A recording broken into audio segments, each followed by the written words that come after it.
Good afternoon. Greg Philipp, one of the Forest AFMOs here, National Forest of North Carolina. Who's familiar with the term pods or potential operational delineation? Got some hands up? Good. In what experience? Help develop, potentially? Just observing what's going on. Okay. Did everyone go to a field trip yesterday and hear Ray talk about a pod, even though he didn't use that term? This, what's it called? The Sky Ranch Road? Is that the road that's going to go up to Caesar's Head? That's a road that's most likely going to be helpful in a fire. We're opening it in advance. So you guys are developing a pod line and didn't even know it. It's something we've been doing our whole careers, but when you put it on a map and you can do a bunch of analysis with it, it's a really, really powerful tool and concept. I think it was 7 or 8 months ago, National Forest of North Carolina went through it. We did Nantahala, Pisgah, Uwharrie, and the Croatan all in a week. It was an exhaustive week, but it was a really amazing time. It got a lot of stuff done.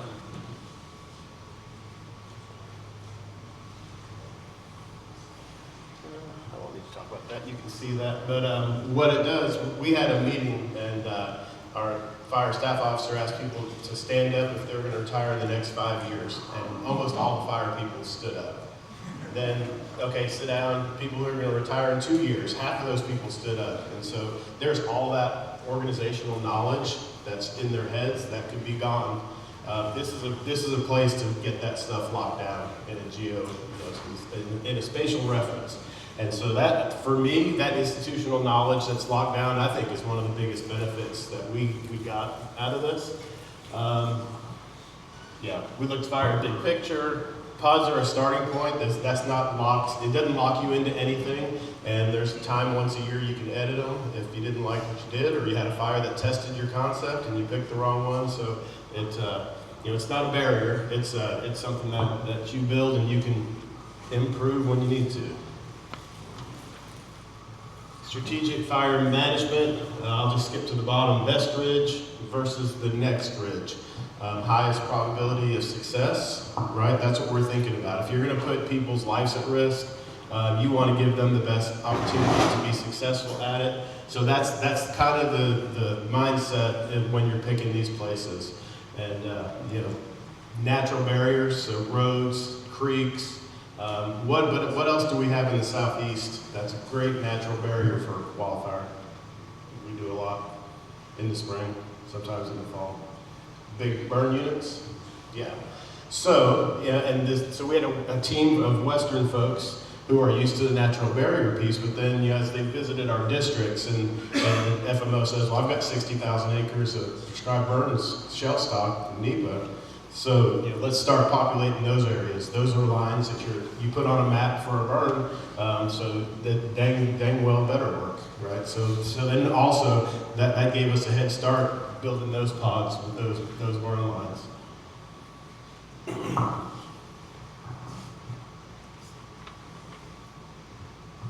There we go, safest, most effective places to anchor, hold, and engage. We did a lot of standing around, looking at maps. This is the Pisgah group. Looks like I didn't get enough sleep that night before. We had a lot of fun while we were out there. Thanks for that picture, Jen.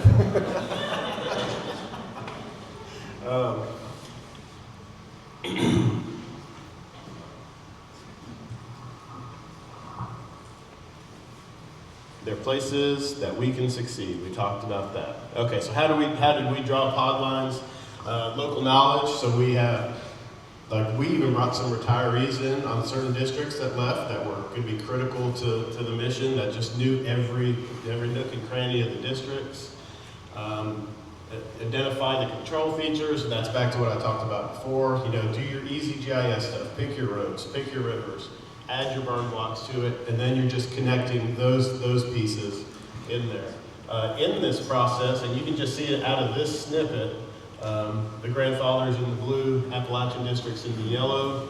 There's lumpers and splitters in life, right? Appalachian is taking a big look at it.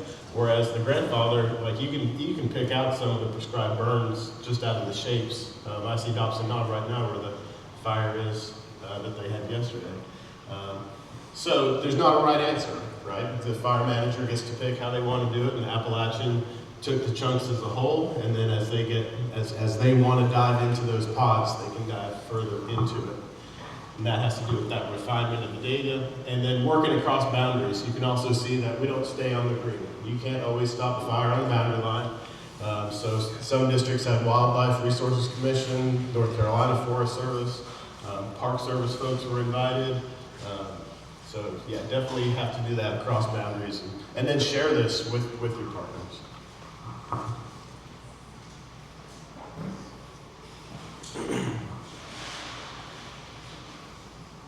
Okay, here's again what I've been talking about. They're just potential existing features on the line. They're identified, and once we get to what's next, we'll talk about why that's important. Okay, and this is an important slide as well. So this is not a decision. You're not going to base a tactic off of what the computer's telling you, but it is a resource for you.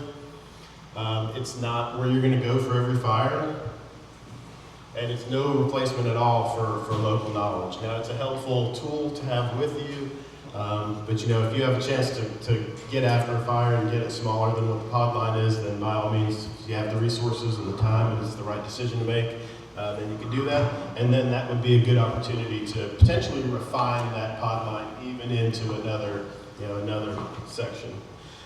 Something we did on a fire this spring in McDowell County, put in a big long hand line, worked real hard to burn it out and hold it. Had a slop in a bad place, caught it luckily with a ton of aircraft and a lot of hard work from Kyrick Environmental and Ashford Hot Shots. But then the next day we used this pod concept. It was like, let's put in a contingency line, and without the fire eating our butts up, saw it out at that big long ridge and then take it down north and south to 2 different creeks. And so improved that pod line. That's the third time in 5 years that same piece of ground is burned. That back corner has always been a problem. So now we've identified this and built that contingency line, and we'll be able to drill that into our pod analysis.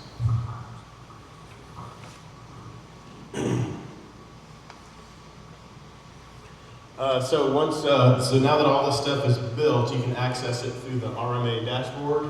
People familiar with that? Risk Management Assistance, I had to write it down. Risk Management Assistance dashboard. So you can click on that pod line and it'll tell you there's 1,560 houses in this pod. It'll tell you there's a school, it'll tell you there's a hospital, there's 2 municipal water inlets. It's an amazing, huge amount of information that you can drill out of an area.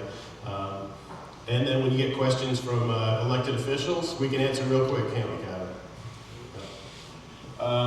Also, these factors, suppression difficulty index, and I think we've got the newest Helene data in there now as well.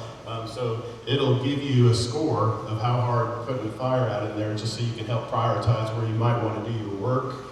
There's a medical evacuation time button you click on, so if you're way back there in the back country, it can give you some information to make a decision what you're going to do with the fire. Values at risk, all sorts of stuff. Talked about those 2 things. Yeah, the rapid risk assessment from post-Helene has been entered in there. We'll talk about more on that with next steps.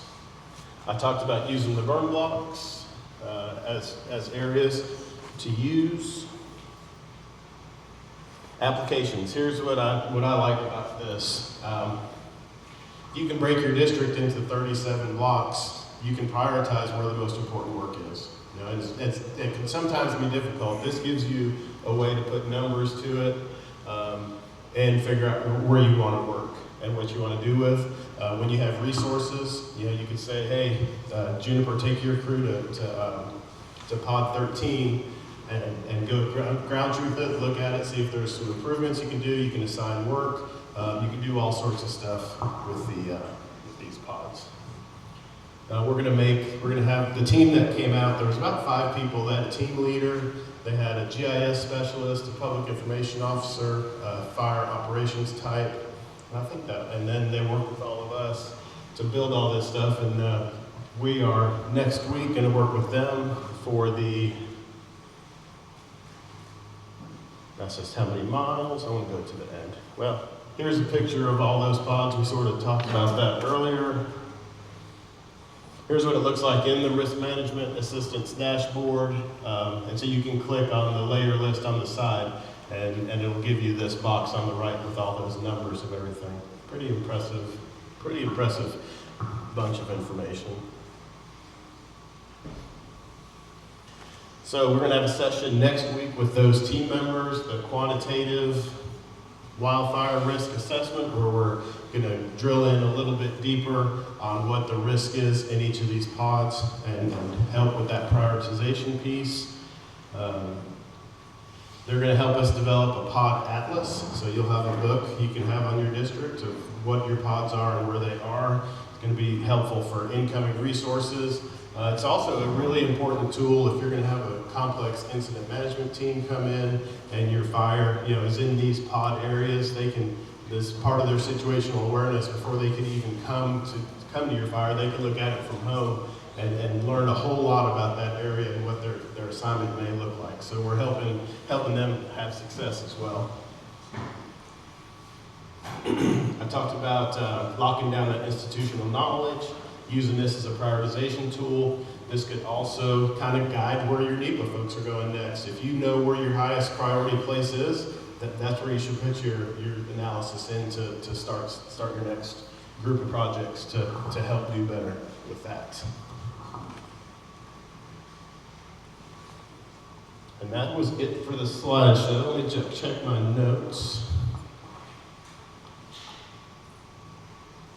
I think I covered everything I wanted to. Questions about pods?